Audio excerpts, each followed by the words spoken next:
I'm Matthew Moniz, and this is the HP Envy 13, a beautiful, powerful, portable Ultrabook with a gorgeous QHD Plus display. Now this is a sponsored review, but all opinions are my own and no direction was given. So is the HP Envy 13 worth it? Let's find out.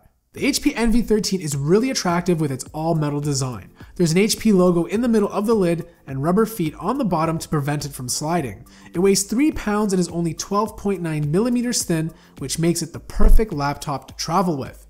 In terms of ports, on the left you have a Noble Lock, SD card reader, one USB 3.0 port, and an audio jack. On the right you have a power connector, a full-size HDMI port, and 2 more USB 3.0 ports. I would have loved to see at least one USB Type-C Thunderbolt port, but HP is releasing an updated model with the new skylake CPUs this month that will include one. Now you can configure the Envy 13 with a 6th gen Intel dual-core i5 processor or with an i7-6500U, which is the one I have here. My unit comes with a 256GB SSD drive, and I was averaging read speeds of 530 megabytes a second and write speeds of 300. So what these read and write speeds mean is that you're basically going to be able to copy files back and forth quite quickly, and it's going to be a lot faster than a traditional hard drive. Also, it only takes 7 to 8 seconds to load up the operating system from the moment you press the power button. There's 8GB of RAM, which is soldered onto the motherboard, and the display is a non-touch 13.3-inch QHD Plus display with a resolution of 3200 by 1800, or you can opt for a full HD touch display instead.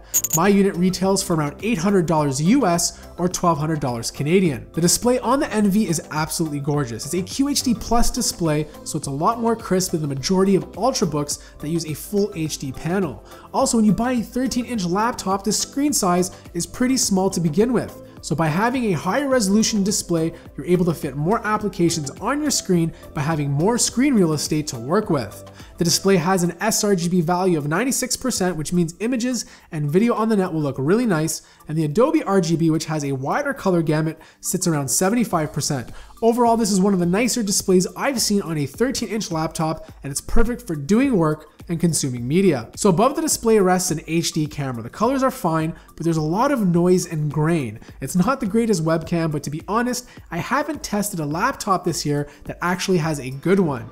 The camera is more than fine enough for the odd Skype and conference call. The one thing I really liked about this keyboard over the competition is the back lifts up when you open up the display. This puts the keyboard on an angle, making it a bit more comfortable to type on. The keys are a bit mushy but well spaced with plenty of room, however the travel distance is a little low at 1.2 millimeters. The overall typing experience is fine, but with laptops getting a lot thinner, the key travel distance has to be reduced as well. There's also one level of backlighting, but my favorite thing is that it comes with a fingerprint scanner which works with Windows Hello. The fact I can just swipe my finger instead of typing in my password is not only faster, but also secure. It's one of those little things you'll learn to appreciate after you start using it. The glass touchpad below is really wide, so there's plenty of room to move your fingers. Multi-gestures, pinch to zoom, and scrolling all worked great. There's 2 speakers on the Envy 13 which are front-facing, so right off the bat you're going to get much better sound than speakers that are placed behind the laptop or on the bottom. HP has a partnership with B&O Play, which is a subsidiary of Bang & Olufsen,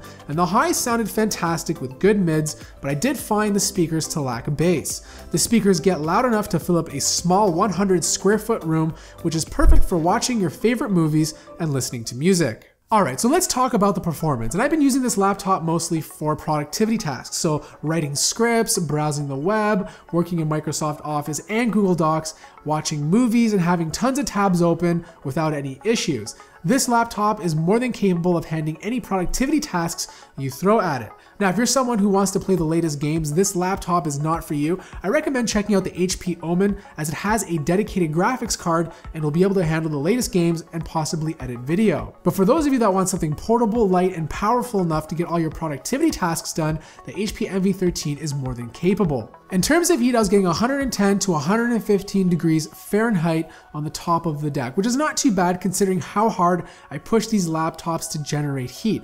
On the bottom, it was even better. I was averaging around 90 to 95 degrees Fahrenheit. So if you're worried about this laptop overheating, it does a pretty good job at managing it. The battery inside is a 45 watt-hour battery, and I was averaging around 7 hours of use before needing to charge. And this consisted of things like browsing the web, doing productivity tasks, and watching video. Now, it's not the greatest battery life compared to the competition, but if you want better battery life, my suggestion to you is either check out the HP Spectre X360 or wait another month until HP releases a refreshed version of the MV13, which is gonna have a slightly bigger battery and the new Kaby Lake processors. All right, so here's my closing thoughts. The HP MV13 is a powerful portable laptop that's great for anyone who travels a lot or even a student who walks around campus all day and wants something very light that they can put in their bag. It's more than powerful enough to handle all your productivity tasks such as browsing the web, watching movies, and working in Microsoft Office. You can even go ahead and do some light Photoshop editing on it